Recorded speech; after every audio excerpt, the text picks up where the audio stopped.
Кочкор Улукбек Тойчубаевич. Жогорку кеңештин 16 октябрындагы жыйынында диний уюмдар жана дин эркиндиги тууралуу мыйзам долбоору талкууланды. Дин иштери боюнча мамлекеттик комиссиянын төрагасы Зайырбек Эргешев сунушталган мыйзамдын жалпы 17 беренесине өзгөртүү жана толуктоо киргизилип жатканын айтып берди.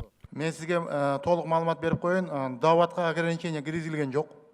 Дават бүгүнкү күндө муфтияттын дават бөлүмү тарабынан толук көзөмөлдөп жүргүзүлүп атат. Бул дават эмес, бул 5-6 беренеде үйлөрдү жеке квартирага кирип динге үгүттөөгө тыюу салынат деген маселе каралып атат.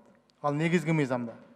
Дин өкүлдөрү болсо үймөй кыдырып адамдарды мечитке барууга, намаз окууга үгүттөө мурун эле токтотулганын айтат. Алардын айтымында 5 жыл мурун муфтият дават кылуунун жобосун иштеп чыккан. Учурда шаардык казыяттын өкүлдөрү 40 күндүк жана 4 айлык даватты уюштурат жана динге үгүттөө мечиттерде гана жүрөт. Çok bizden bargan davatga çıkıcılar ошол ар бир мечиттерде болушат. Ар бир айылдык мечиттерде, шаардык мечиттерде, ошол мечиттерге барып, ошол мечитке келген адамдарды даватка үндөшөт. Анан алар ар бир үйгө барып такылдатып, даватка чыгыңыз деп мажбурлоо жок.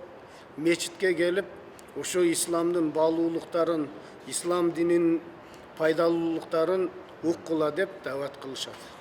Эксперттердин айтымында дават кылуу бул динди жеткирүүнүн жолу. Өкмөт дин боюнча мыйзамды өзгөртүү жана толуктоо киргизүүдөн мурун дин өкүлдөрүн жана коомдук активисттердин талкуусунан өткөрүшү керек эле. Ошондуктан азыр жалпы дин чөйрөсү даватка тыюу салууну так түшүнбөй турушат. Даватка тыюу салуу дегенде аны туура түшүнүш керек. Бул жерде биздин мамлекетте дин тутуу эркиндиги сакталган башкы мыйзамда, ошондуктан эч кандай кайсы бир динге тыюу салуу деген болбош керек.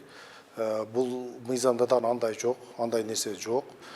Болгону жалпы коомчулуктун Кыргыз мамлекетинин коопсуздугу албетте бул жерде биринчи орунда. Мына ошол максатта мына ушундай мыйзамдык чечимдер кабыл алынышы мүмкүн. Дин иштери боюнча мамлекеттик комиссиянын билдиргенине караганда мыйзам долбоорун сунуштоонун түпкү максаты Кыргызстанда тыюу салынган уюмдардын дават кылуу иш аракеттерине чектөө киргизүү. КМШ мамлекеттеринде Жахаванын күбөлөрү жана таблигы жамаат уюмдардын ишмердүүлүгүнө тыюу салынганы менен аларга Кыргызстанда мамлекет тараптан тыюу салынган эмес. ИИМдин маалыматы боюнча жыл башынан бери диний кастыктар, үй бүлөлүк араздашуу жана улут аралык кастыктарга байланыштуу үгүттөөлөр, көз караштар боюнча 439 материал катталган. Анын ичинен 53-ü сотко жетип, сот 18-ине гана чечим чыгарган. Арген Нуров, Айкөл Олжобай уулу, ТМЖ жаңылыктары.